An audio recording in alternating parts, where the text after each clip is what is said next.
வருகிற மே 15ஆம் தேதி விஷ்ணுபதி புண்ணிய கால வழிபாடு செய்ய வேண்டிய நாள். முதலாக இந்த வீடியோ பார்க்குறவங்களுக்கு விஷ்ணுபதி புண்ணிய காலம்னா என்ன அப்படின்றத நான் சொல்கிறேன். வைகாசி 1, ஆவணி 1, கார்த்திகை 1, மாசி 1, அதாவது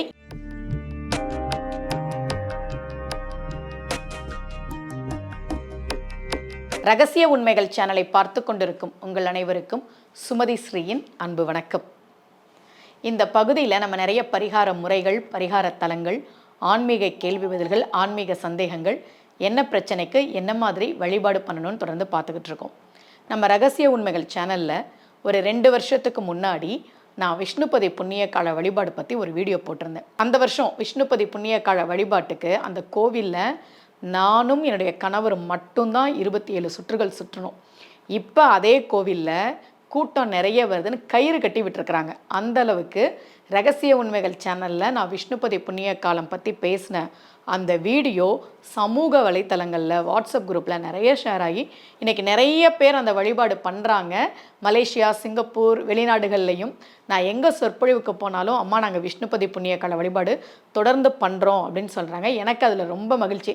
சில பேர் என்ன இவ்வளவு நாளாக இல்லாமல் திடீர்னு ஒரு வழிபாடு, இதுக்கெல்லாம் ஏதாவது ஆதாரம் இருக்கா அப்படிலாம் கேட்டாங்க.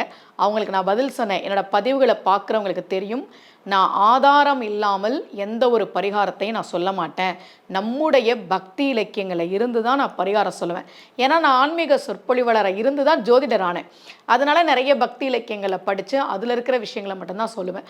அப்படி விஷ்ணுபதி புண்ணிய காலம் பற்றி நமக்கு முதலில் சொன்னவர் வெங்கட்ராம சித்தர். அவரை பற்றியும் நான் ரகசிய உண்மைகள் சேனல்லே சொல்லியிருக்கிறேன். அவர் சொன்ன வழிபாடு தான் இந்த வழிபாடு. இந்த மாதங்களின் முதல் நாள் நள்ளிரவு 1:30 மணிலிருந்து காலை 10:30 மணி வரைக்கும் உள்ள காலத்திற்கு விஷ்ணுபதி புண்ணிய காலம்னு பேர். அந்த நேரத்தில் நள்ளிரவில் கோவில் திறந்துருக்காது. காலையில் ஒரு 7 மணிக்கு பிறகு நீங்கள் பெருமாள் கோவிலுக்கு போய் 27 சுற்றுகள் சுற்றி வழிபாடு செய்கிற போது உங்களுடைய வேண்டுதல் நிறைவேறும் என்பது நம்பிக்கை. இதான் விஷ்ணுபதி புண்ணிய கால வழிபாடு. ஒரு வருஷத்துக்கு 4 விஷ்ணுபதி புண்ணிய காலம் வரும். அந்த 4ஐயும் நாம் செய்கிற போது நம்ம வாழ்க்கையில் நிச்சயமாக ஒரு முன்னேற்றத்தை பார்க்க முடியும்.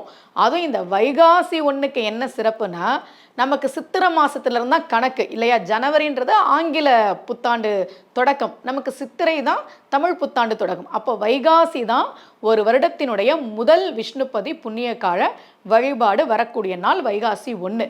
மே 15ஆம் தேதி உங்கள் வீட்டுக்கு பக்கத்தில் இருக்கக்கூடிய பெருமாள் கோவிலுக்கு போய் கொடிமரத்தோடு சேர்த்து கருவறையை 27 சுற்றுகள் சுற்றி உங்கள் பிரார்த்தனையை நீங்கள் சொல்லுங்கள். கையில் 27 பூக்கள் வச்சுக்கோங்க. அது என்ன நிறத்தில் வேணால் இருக்கலாம், நீங்கள் கவலைப்படாதீங்க. ஏன்னா நிறைய பேர் அம்மா இந்த நிறம்தான்னு சொல்கிறாங்க, இந்த நேரத்தில் பூ கிடைக்கலனா என்ன பண்ணுறது அப்படின்னு கேட்குறாங்க. நீங்கள் அது ஒரு கணக்குக்காக தான் கையில் 27 பூக்கள் வச்சுக்கோங்க. ஒவ்வொரு சுற்று முடிந்த பிறகும் கொடிமரத்துக்கிட்ட அந்த பூவை வைங்க. உங்களுக்கு தெரிந்த பெருமாளினுடைய பாசுரங்களை சொல்லுங்கள். எதுவுமே தெரியாது அப்படின்னா ஓம் நமோ நாராயணாய நமக அப்படின்னு சொல்லுங்கள்.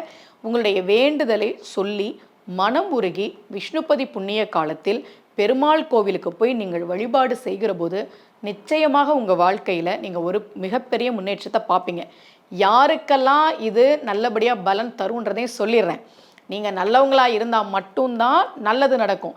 ஏன்னா ஜாதகம் பார்க்க வரும்போது நான் நிறைய பார்க்குறேன், அடுத்தவங்களை ஏமாற்றிட்டு, அடுத்தவங்கள மனசு நொந்து அழ வச்சுட்டு, சமூக வலைத்தளங்களை நல்ல கெட்ட வார்த்தையில் ஒரு பொண்ணை பற்றி ஆபாசமாக பதிவு போட்டுட்டு, இன்பாக்ஸில் ஒரு பொண்ணுக்கு ஆபாசமாக மெசேஜ்லாம் பண்ணிவிட்டு, மனைவியை அடிச்சுட்டு, கணவர்கிட்ட சண்டை போட்டுட்டு, எல்லா தப்பையும் பண்ணிவிட்டு கோவிலுக்கு போய் நான் நல்லா இருக்கணும் அப்படின்னா கண்டிப்பாக பிரபஞ்சம் நமக்கு உதவி பண்ணாது.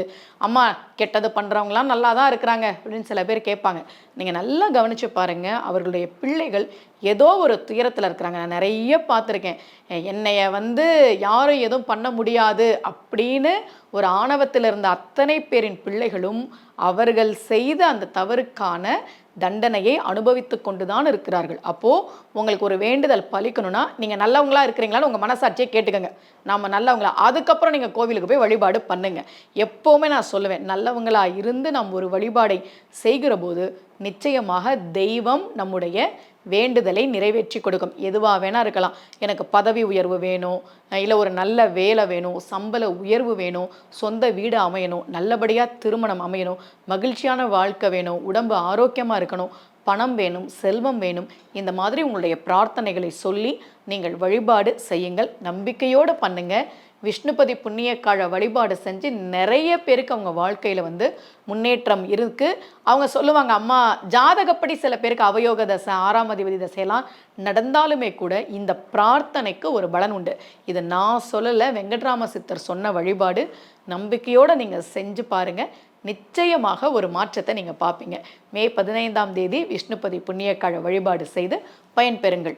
மீண்டும் சந்திக்கலாம். அனைவருக்கும் அன்புடன் சுமதி ஸ்ரீ.